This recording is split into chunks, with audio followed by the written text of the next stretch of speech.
If you're studying Chinese, then you're 100% going to run into a situation where you walk up to someone to try to talk to them, only for the reply to sound like this.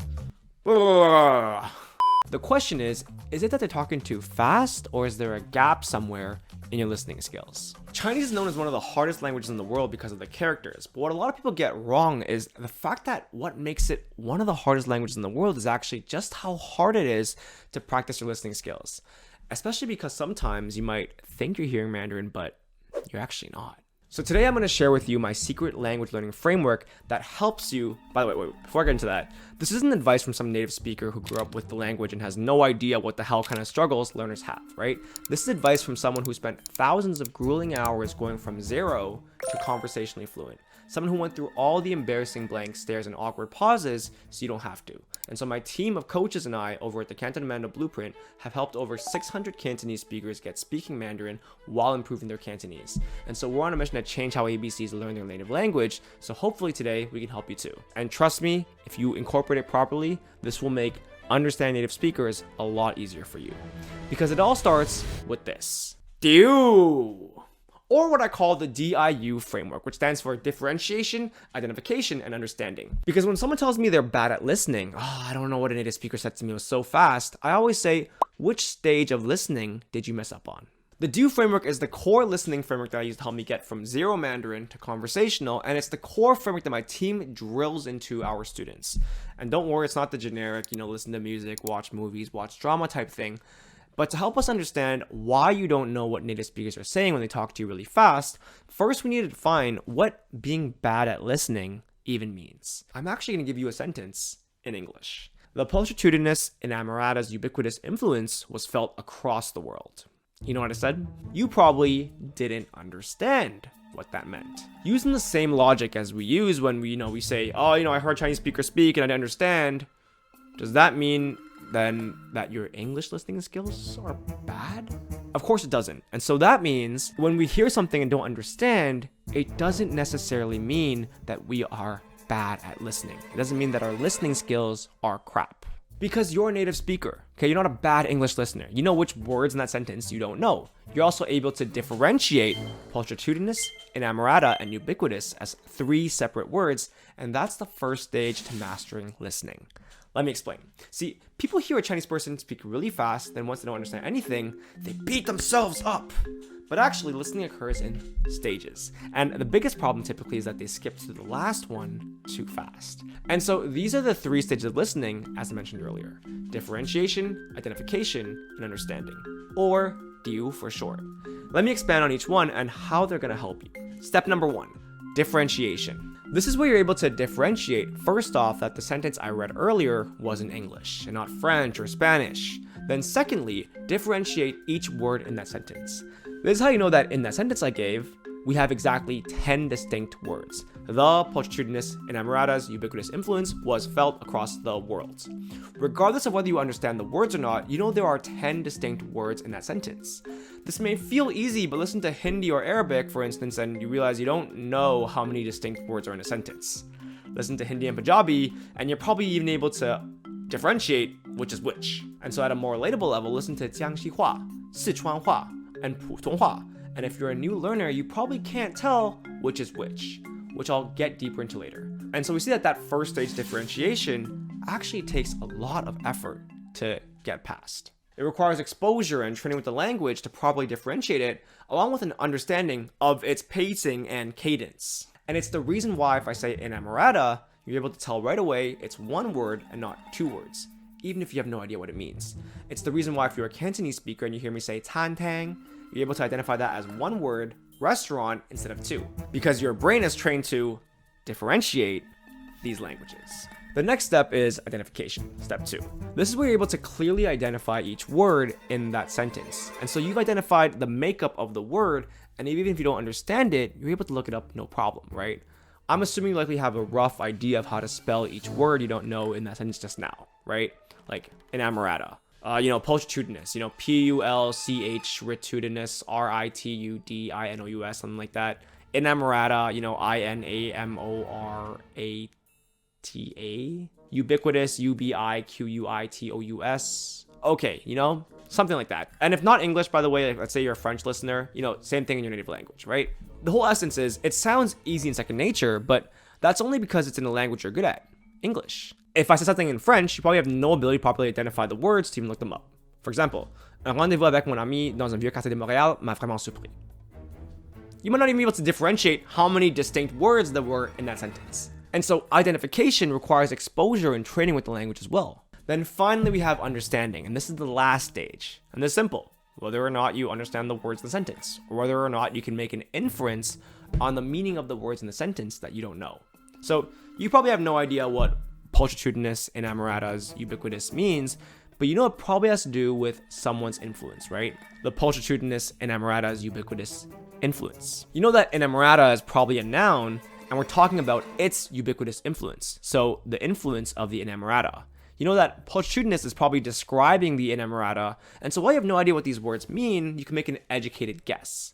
But more importantly, since the first two stages, differentiation and understanding, are finished, and you know what words you don't know, you can just look up the 3 unknown words to complete stage 3 and fully understand the sentence. And that's the key to this puzzle, because typically people skip to stage 3 understanding when learning a new language, and they get frustrated when they can't understand anything. But the thing is though, this step is not important. You're an expert in English listening, and you didn't need to understand all those specific words in that sentence I just gave you. You knew what was missing, and you can easily look those up in the dictionary on your own time so you can gain that understanding. So before I tell you how to practice each stage, I never again want to hear you say, I'm bad at listening, okay? Like, what the hell do you do with that, right? Which stage are you bad at, okay?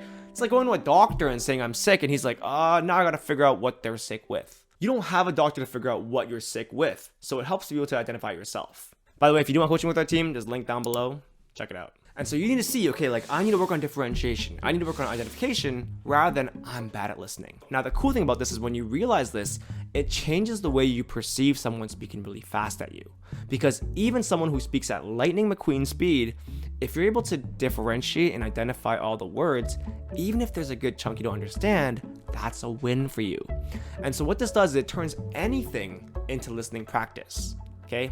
Someone talking to you super fast. You don't need to understand. Just practice identification and differentiation. So with that being said, let's get into how we specifically practice our listening now. Specifically, differentiation and identification. The first way is songs, but it's not just like listen to some songs like an airhead, okay? We're specifically using songs to practice our differentiation and identification with a very specific framework for absorbing the song, okay? I hear it all the time. Oh, I'm using songs to learn Mandarin. And I'm like, okay, how much Mandarin can you speak? And they're like, 0. Right? Like, there's a framework you have to listen with. Otherwise, I'd be fluent in Japanese now because I watch anime all the time, right? And that framework for songs is LPU, or listen, pinyin, understand. Here's how it works. First off, listen to the song once and just get a feel for it, okay? Start trying to differentiate and identify individual words in songs, okay? You don't need to understand anything. You probably won't. Just start differentiating and identifying bits of pinyin on your own. See what you hear and identify, okay? 还记得你说家是为了城堡，随着稻香河流继续奔跑，微微笑，小时候的梦我知道。Okay, if you didn't understand any of that, but you're able to differentiate all the individual words, identifying the pinyin and the spelling for all of them, that's a win. That is listening practice. Okay, you don't need to understand it. You need to be able to hear 还记得你说 as 4 distinct characters, as opposed to one mumbo jumbo blob. And ideally, you can also identify, okay, 还记得你说 HAI, 还 G, JI, the DE, ni, NI, and 说 SHUO. If you can just do that, you win. You don't need to be able to understand it. And by the way, with this framework, you don't have to succeed at step 1 before you go to step 2, okay? Just do it once or twice, hear it, just get a feel for the song. But after that, even if you don't hear anything, it just sounds like mumbo jumbo, that's fine. Move on to step 2. And step 2 is pull up the lyrics for the song in pinyin. Just Google the song name and add pinyin after it. Now listen to the song again, but just start differentiating and identifying all the pinyin in the song so listen to it while you're reading the lyrics. And when I say reading the lyrics, you're reading the pinyin. Okay, you don't care about the translation of the song or whatever. Just read the pinyin of the song. Remember, you don't need to understand yet. You're just practicing differentiation and identification, okay? Listen to it a couple times like this, and if, for example, you see pinyin lyrics that you can't hear, slow down the song and play it back till you hear it. For example, if the lyric is 还记得你说家是为了城堡, but you hear blah, blah, blah, blah, blah, slow it down, okay, and train your ear. Look at the pinyin lyrics and train your ear to hear 还记得你说家是唯一的城堡. This will help your brain to differentiate the sounds and identify them. Last step is always the easiest one, okay? Understand. Pull away the pinyin now and see if you're still able to differentiate. It should be a lot easier now, okay? And if you are, then now you can start looking at the English lyrics and understanding what all the individual words mean. Again, understanding is the easiest step. It literally is that easy, and I prepared a Spotify playlist of my favorite Mandarin songs that I think are great for practice. These artists enunciate clearly, and the songs aren't too fast. Those in the Jay Chow, the guy who was singing the song I just sang, he's known to be a mumble singer. But in this playlist I've compiled, the lyrics are not too complex or poetic. Just find a song you like and practice in these 3 steps, okay? This is a fantastic way to learn because all songs come with pinyin, so it's super easy. Songs are something that you can listen to over and over and over again as well, and if you like it, which is even better. And it's something that you can practice at any time. Like to this day, I still use this framework whenever I hear a new Chinese song. And it makes it easy for me to understand, and I learn even complex poetic songs like 富士山下, and it makes it super easy because I just go through the framework. Word of warning though before you use this framework is 1. Don't try and learn pronunciation for words off of songs, and what I mean by that is specifically the tones. You can easily throw off your tone pronunciation by learning from songs. Imagine singing 我没有说谎 versus saying it 我没有说谎. And so what I mean by that is like the word 说我没有说谎, right? You can practice pronunciation in terms of like 我没有说谎, right? So remember, because he's saying the word 说 right, the artist, but he's not saying it in the right tone. He's saying 说 like that, like a little uptone like that because of the song. And so you can use the song as a reference for how it's pronounced, but not for what tone a character should be. Second warning, you will become a karaoke god after this. This is a good thing. Chinese karaoke is so much better than English karaoke, and this is the reason why I know like literally every single Chinese song at karaoke. Okay? Try and learn 2 to 3 songs per week using the LPU method, and I used to do it on the train to work, at the gym. It's just listening to music really. Okay, but listen to music with intention. Next method of practicing, watching shows and movies, okay? Now, personally, I don't really watch that much TV, and also Chinese TV doesn't always come with English subs. Even when it does have English subs, my experience with anime tells you that, just because you watch a lot and read English subs doesn't mean you'll learn anything. I can't speak Japanese still except for Daisuke. Now, of course, watch TV if you'd like, because obviously more exposure is always better, but I don't really recommend it until your differentiation and identification are really good. Here's why. For the TV show to be good, you obviously have to understand it, which means you'll probably be looking at the English subs and not really focused on the DI of the DIU framework. On the other hand, songs repeat over and over again, which makes it great for differentiation and identification. On the other hand, you're not going to watch a scene from a TV show 10 times to practice your differentiation and identification. And so for that reason, TV is best for practicing understanding once you've gotten much better with differentiation and identification. And so the biggest time sink I see learners do is spend hours watching TV. Okay, there's no big waste of time in that. With that being said, obviously anything is better than nothing. So if you're gonna watch TV, then I recommend YouTube. First off, because you'll be getting conversational Chinese as opposed to scripted or kind of like that kind of stuff. Second, the videos are a lot more short and adjustable. And third, you can adjust playback speed. Okay, so now I'll give you some content I recommend according to what I call the listening hierarchy. And this is important because you shouldn't watch native speakers. Certain ones at least. What do I mean by that? Well, not every Mandarin speaker holds an equal weight in terms of how easy they are to understand. And so we need to keep that in mind when looking for material to practice our listening. See, it's easier for an English learner to understand a Caucasian grandma than it is for them to understand some Gen Z kid, right? They talk slower, they don't say clearer, and they have less slang, right? We know how grandmas talk, right? In Chinese, it's actually the reverse. The grammar in Chinese is actually the hardest to understand. When you're listening to Mandarin, especially older people, there may be words mixed in that aren't Mandarin. Old people in China don't always have Mandarin as their first language, and they frequently mix in whatever their first language is in with it. For instance, like Shanghainese, Dongbei-hua, or whatever. Or there's a good chance that they might not even be speaking Mandarin. That's why I always say differentiating is so key, because sometimes you're punishing yourself for not understanding when they're not even speaking Mandarin in the first place. And so whenever you can, listen to young speakers who enunciate better and also will typically speak in pure Mandarin. Because unfortunately, in China, young people speak less and less of their native dialect versus, Mandarin.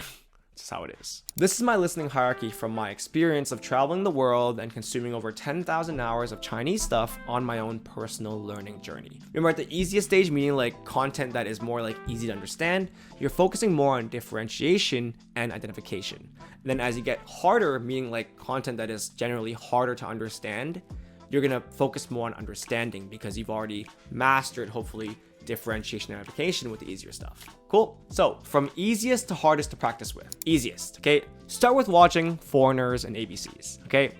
They speak slow, they enunciate clearly, typically, and they introduce English at hard words, and there's English subs, which is great for learners and people who are new to the language, okay? So here's some YouTubers. For foreigners, I actually recommend this guy. His name's Afu. He's a German guy in China. He just, like, the way he talks is very easy to understand. He enunciates everything very clearly. And I think he's great for practice. Plus, he has English subs too. Now, for ABCs, I'm going to recommend myself. Canto Mando is the obvious choice.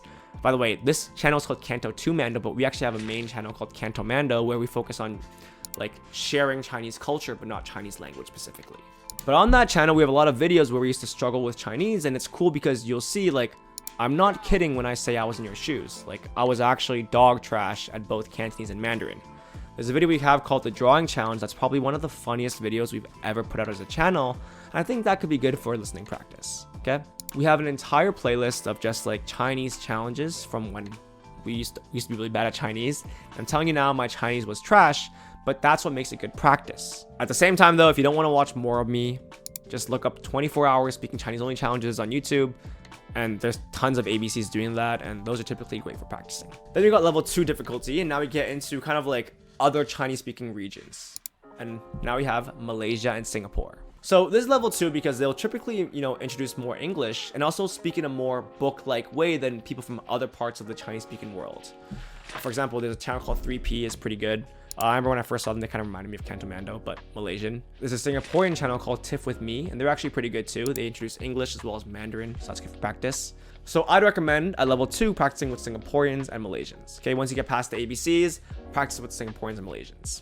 Once you finish that, we get into people who are like from pure Mandarin speaking parts. Okay, and next we have Taiwan. The Taiwanese accent is actually known to be a bit slower and not as fast. There's some slight accent differences between Taiwan and mainland China, but for differentiation and identification, Taiwanese programming is great because they genuinely don't speak as fast in general. On top of that, the Taiwanese accent actually eliminates the neutral tone, which is really prevalent in the mainland, which also helps a lot with the whole DIU, do the whole process. I actually have an entire video where I actually break down why Taiwanese Mandarin is easier to learn, and so if you're curious about that, you can check out the video, okay?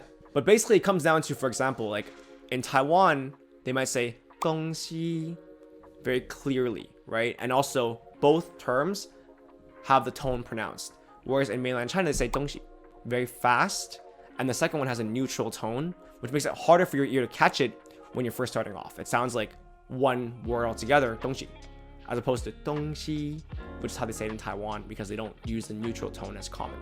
Channel Rex, this guy, Jay Chen, does street interviews and he has English subs. The audio quality is decent most of the time, which makes it pretty good listening practice. He also has foreigners on his video that speak Mandarin, which is also great for practice. And then there's another Taiwanese YouTuber I like. Her name is Jin Yunao. Unfortunately, she doesn't have English subs, but she enunciates very clearly and her videos are a lot of fun. At this point anyway, if you're trying to, if you're listening to Taiwanese YouTubers, you should be practicing your understanding as opposed to focusing on differentiation and identification anyway. Then finally we get into the hardest level, which is level 4 and 5, the mainland. Okay, the biggest problem with the mainland is a large variety of accents and also the fact that not everyone is speaking Mandarin sometimes. And so that's why generally anything from the mainland China is harder, and so treat it as more advanced listening practice. Even then, there's still hierarchy, right? Southerners in general, these people from southern China like Shanghai, Sichuan, whatever, they basically have a very similar southern accent to people from Taiwan, but now you introduce more like mainland terminology and slang. They're not that much harder than people from Taiwan. The only difference really is going to be in the fact that, their videos might have, other people from the mainland who, have crazy accents you never heard of, right? Or they might have people from the mainland who are speaking a completely different language that you don't even know if it's Mandarin or not. With that being said, here are some examples of YouTubers I like. I like Shuai So Serious. I used to watch a lot of this YouTuber called Kevin in Shanghai, but now he stopped uploading. But he has a lot of interesting videos, and I really like street interview channels in mainland China. And so there's one called 好叫好罚, and that one has pretty good content. Finally, we get to Northerners. Northerners are the hardest, not just because of the fact that they add the ER sound to the end of everything, but also they tend to speak faster and they also tend to slur their words together. So save listening to Northern, like Mandarin, for after you've gotten comfortable with all the levels below, okay? I generally don't watch any like pure Northerner YouTubers, so I don't have a specific one to recommend, but I like Tree Man. They do film some content in the north sometimes, and it's pretty good. With that being said, there we go. I hope that was helpful. If there's one takeaway from this video, it's the DIU framework and making sure you tackle the right problem and know where you're struggling, okay? The worst thing you can do is tackle, like, you struggle listening and you're like, oh, I need to learn more words, but that's not gonna help you. Your issue is differentiation and identification, and that's almost everyone's issue. So I hope that's helpful, and if it was, remember to subscribe, and now click here if you're a Cantonese speaker who wants to learn Mandarin, and click here for a video that YouTube thinks you'll love. Until next time, 周一金，再见。